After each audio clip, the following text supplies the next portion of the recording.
Hello my fellow fish fans. Today I am bringing you a video from the Betta tank because I wanted to talk about feeding this little girl right here. So first off, welcome to the channel. If you're new, consider hitting the subscribe button. This Betta is my daughter's very first tank in her own bedroom, and I thought that I would talk a little bit about different foods that I feed and kind of my thoughts on feeding Bettas and kind of like fish in general. But first I want to let you guys know that this video is brought to you by teespring.com/fishfan. I made this super duper cool shirt. I'm kind of proud of the design, I'm not going to lie. If you want to help support the channel and also recognize your fellow fish fans, you can do so by clicking the link in the iCard or down below. I'd really appreciate it. Hopefully we can reach our goal, and if we reach our goal, everyone gets their shirts, and if not, then everyone gets their money back and I get disappointed. So anyways, moving on from self-promotion, I wanted to talk a little bit about Betta food today. I will try as much as possible to have these linked down below if I can find the links for them. But let's talk about the different kinds of foods that you're going to see when you're considering feeding a Betta fish. Bettas are insectivores. In the wild, they eat insects. So keeping that in mind, you're looking for something that is going to be a mostly carnivorous diet as opposed to mostly plant-based diets. So most of the fish food that you're going to find is kind of omnivore fish food. It's okay to feed them omnivore, but you don't want to be feeding them like spirulina or, you know, veggie pellets, those kinds of things. They'll eat it, but it's not going to give them the nutritional information and the nutrition that they need. Also, if you're new to Bettas, I have a Betta playlist that I will link in the iCard and down below, and a Betta 101 video, so you guys can check those out. You might be wondering why I do have one fish in this huge 10-gallon tank, and that video will answer those questions. But I think one of the questions that I see a lot is, what is the best food to feed the Betta? And honestly, the answer is probably going to surprise you. In my opinion, the best food to feed your Betta is what you already have. So let's take a look. I've got three kind of like Betta specific foods. I have the aqueon Betta pellets, the tetra Bettamin flakes, and then I've got the omega-1 pellets. Now, the internet would have you believe that this is one of the best foods that you can get. This and New Life Spectrum are just very, very popular on forums and websites, and the reason for that is when you turn to the ingredients and you take a look, it's much higher protein. So it's 40% crude protein, whereas the oh gosh, they don't even list it here.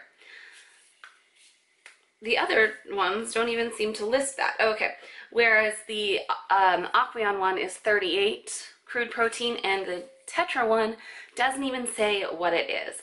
So that's one of the reasons. It's kind of like dog food. A lot of times you'll hear with dog food that you want to look for food that has meat as its first ingredient, or at least doesn't have like filler as its first ingredient. You'll hear that a lot with fish foods as well. And similar to dog food, there are some people that even will go so far as to say, we only feed our dogs raw or sometimes cooked, but we'll only feed our dogs actual meat. I am not in that camp, and similarly with fish food, they'll say you should only feed them like frozen or live foods. There's some issues with frozen and live foods, which I will get into as well. But the first ingredient that you're going to see inside the tetra thing is fish meal. The first ingredient that you see inside, this is why the omega-1 gets such good reviews. Inside this is salmon, and then you'll see herring as the second one. So it has like actual fish as part of its first two ingredients, whereas this goes fish meal and then dried yeast, which is probably why this is a little bit cheaper. So one thing to keep in mind is that if you're doing prepared foods like these, all of them are going to have filler. They have to have filler. It's the nature of the food itself. So yes, the omega-1 lists salmon and herring as the first two ingredients, so it is possibly a little bit better. They're very, very similar. the other thing with these foods is a lot of people will really overfeed. So I like to have pellets, or sometimes I'll do flakes. I'm not a huge fan of flakes, which I'll talk about in a sec. But I like to do pellets as like the staple food. So this is something that they get every single day. Alternatively, you could probably do like your community fish food. This is the one that I happen to have. I've gone through a bunch. Sometimes I use just the tetra one. But this is the Marine Land Color Enhancing Flakes. This is really good if you have a red Betta. It helps bring out the coloration, which I think is really cool.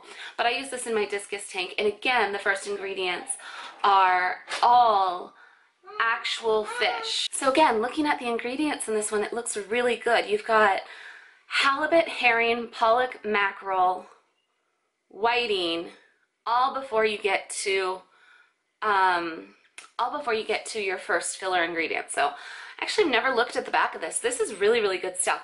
But my point is that you can feed your Betta community fish food too. You don't have to get something just because it has a picture of a Betta on the front. And then occasionally I actually will feed this, which is shrimp wafers, 45% crude protein, and the first ingredient is shrimp meal. So this I actually bought for my Cory catfish, but my Betta really, really likes it too. I wouldn't feed this every single day because it can kind of mess up the tank. So the point is typically one of these four is going to be like you don't need all four of these like I have. I don't know how I've been collecting these. But one of these four is going to be your base diet for the Betta. One of the reasons why I prefer pellets is it floats at the top and in my opinion looks a little bit more like an insect. I don't know, I'm not a Betta, but they are used to eating insects, so that's one of the reasons why I really like pellets. The other thing to keep in mind is a lot of people will overfeed their fish. Generally, I think people are overfeeding their fish. And part of it is the instructions on the fish food. It says feed 3 times daily using only as much food as the fish can consume in 2 minutes. And you'll see that on all of these. The instructions are going to say feed 2 to 3 times daily. Especially if you're unfamiliar with the nitrogen cycle and this is your very first fish and you've put your fish in the tank, it's really important, especially important in that situation, not to overfeed. I think that what happens is we all try to do our very, very best, and so a lot of times we're feeding too much food too frequently because we don't want the fish to starve. But if you add too much food to the tank, it can foul the water and make the water go bad very, very quickly. So you do need to feed your fish. I personally only feed her once a day. Actually, we've been having my daughter feed her once a day, which has been a fun little experiment. And then we'll just typically feed her these omega-1, which I do think this is a really good food. If I had to pick one, this is the one that I would pick. The reason I don't like the flakes is I do find that it fouls the water a little bit more. Same thing with these. I only feed this like once a week. There's some other foods that you can feed. Occasionally I will feed frozen food, and I think frozen food is a really great idea. We like to do bloodworms as kind of a treat for him. It doesn't have a lot of the nutritional vitamins that these other foods have, so it is important to have some kind of staple food, but they go crazy. I think I called it a him, it's a her.